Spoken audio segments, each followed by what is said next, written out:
The first thing they tell you about meeting an alien queen is that you should never look directly into her eyes.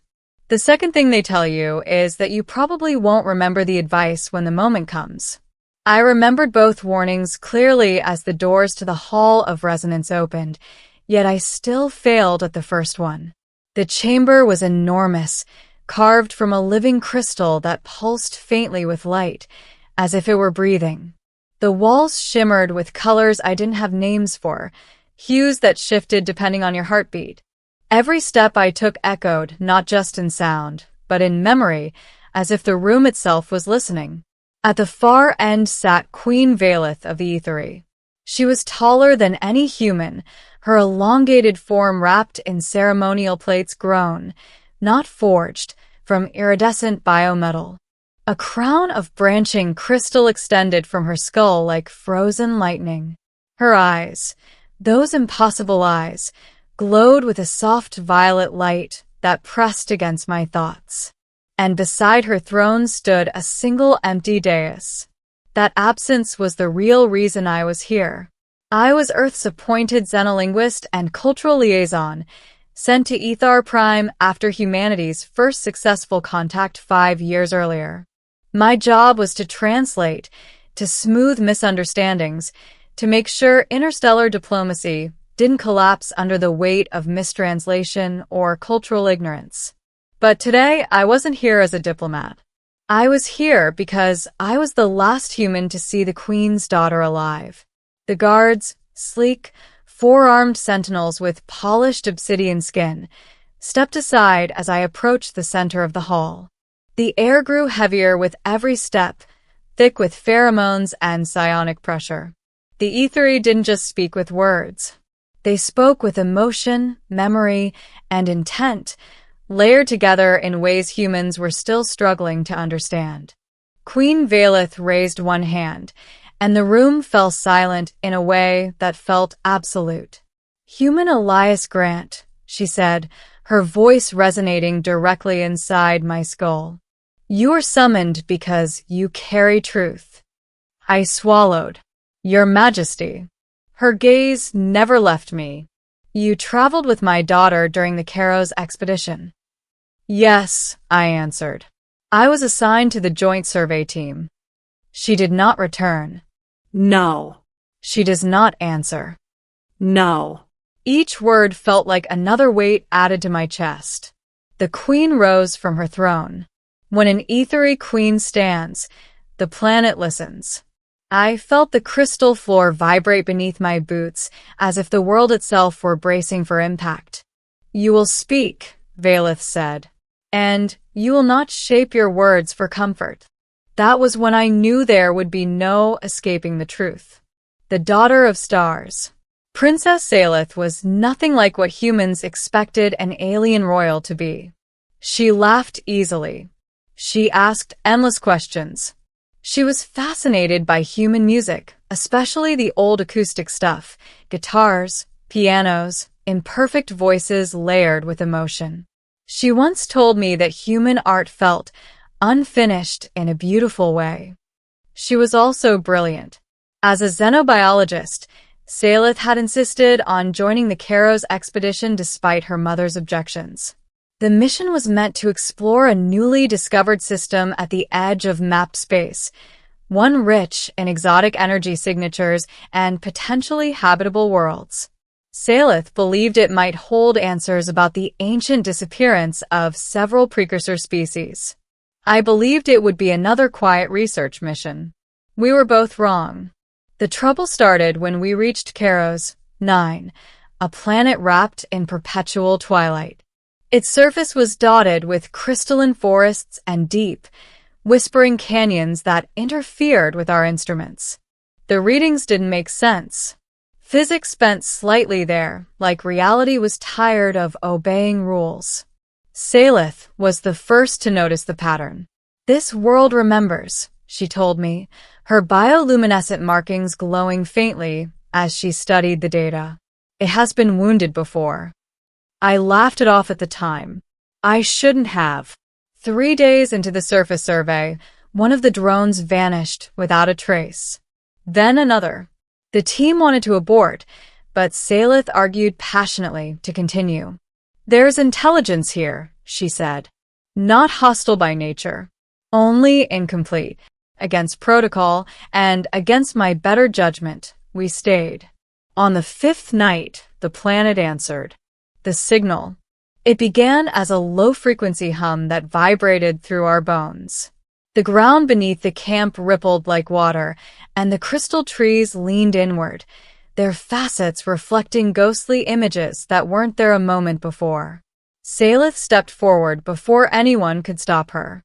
"I can hear them," she said, her voice distant. "They are calling for help."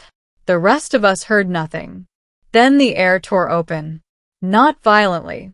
Not explosively. It simply folded. A seam appeared in the space between two crystal spires, and something ancient looked back at us. The entity didn't have a single shape. It was a shifting mass of light, shadow, and fractured geometry, like a broken god trying to remember itself. The sensors went wild. Several team members collapsed, overwhelmed by sensory feedback. Salith stood firm. "It was once a guardian," she whispered, "bound to protect this system. But it was damaged. Fragmented." The entity reached out, not with limbs, but with intent.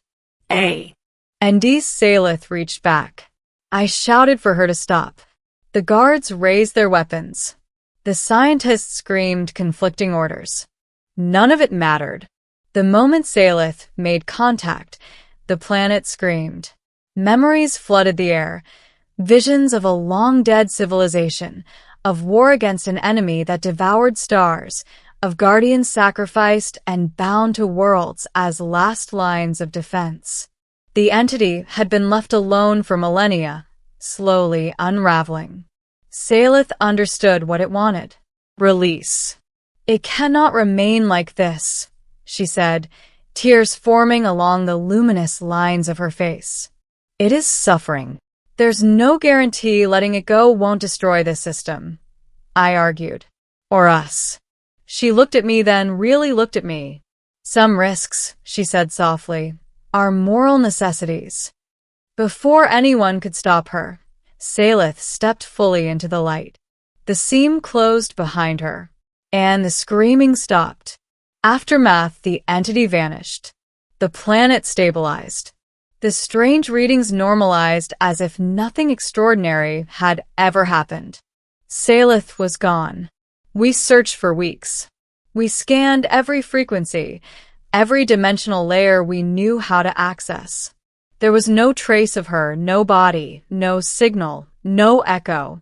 The official report stated that Princess Salith had been lost during a spatial anomaly. It was the safest wording. It was also a lie, because I knew something the report didn't include. In the final moments before the seam closed, Salith had looked back at me and sent a thought, clear, deliberate, and final. "Tell my mother I chose this." The Queen's question. I finished recounting the events in the Hall of Resonance. Queen Valith had not moved. The silence that followed was heavier than any sound. "You claim my daughter lives," she said slowly. I hesitated. Every instinct screamed at me to soften the truth, to protect myself from the Queen's grief and rage. But she had warned me. "She does not live as she did before," I said carefully. "She merged with the Guardian, or became something new. I don't fully understand it." "Did she suffer?" The question hit harder than any accusation. "No," I said. She was afraid, but she was also certain. Valith turned away from me, her bioluminescence dimming. The empty dais beside her throne pulsed faintly, responding to her emotional state. "She was my only daughter," the Queen said, "born after centuries of silence. A bridge between past and future." "I know," I whispered. "She asked questions," Valith continued. "Challenged tradition. Believed compassion was strength." I nodded. She believed that deeply. The Queen faced me again. "Did she ask you to lie?" The room seemed to hold its breath. "No," I said. "She asked me to tell you the truth." Queen Valeth closed her eyes. For a long moment, I thought she might order my execution, or Earth's exile, or something far worse. Instead, she bowed her head. "She was always braver than I was," Valeth said. A different kind of ending. The queen approached the empty dais and placed her hand upon it. The crystal responded, projecting a faint, shimmering image, Salatha's likeness, preserved from old memory imprints. "She chose to become a guardian," Valeth said. "Not of a world, but of a wound." I frowned. "What do you mean?" "The ancient ones you encountered," she said. "They were not merely broken. They were afraid of what would come after them. My daughter saw what we refused to see." The queen turned back to me, her eyes no longer burning with grief, but with resolve. "The threat that destroyed the precursors is not gone," she said. "It sleeps." A chill ran through me. "And Saleth?" I asked. "She stands watch," Valeth replied. "Between realities. Between cycles. She is no longer just my daughter." The queen placed a hand over her heart. "She is a promise." The hall's doors opened behind me. "You told me the truth, human Elias Grant," Valeth said. "For that, Earth remains our ally." I bowed deeply. It was an honor to know her. As I left the Hall of Resonance, I felt it, just for a moment, a familiar presence, warm and steady, brushing against my thoughts. "Thank you," a voice whispered. "She understands." I looked up at the alien sky, filled with unfamiliar stars. Somewhere beyond them, a guardian watched over a fragile universe. And a mother finally knew the truth about her daughter.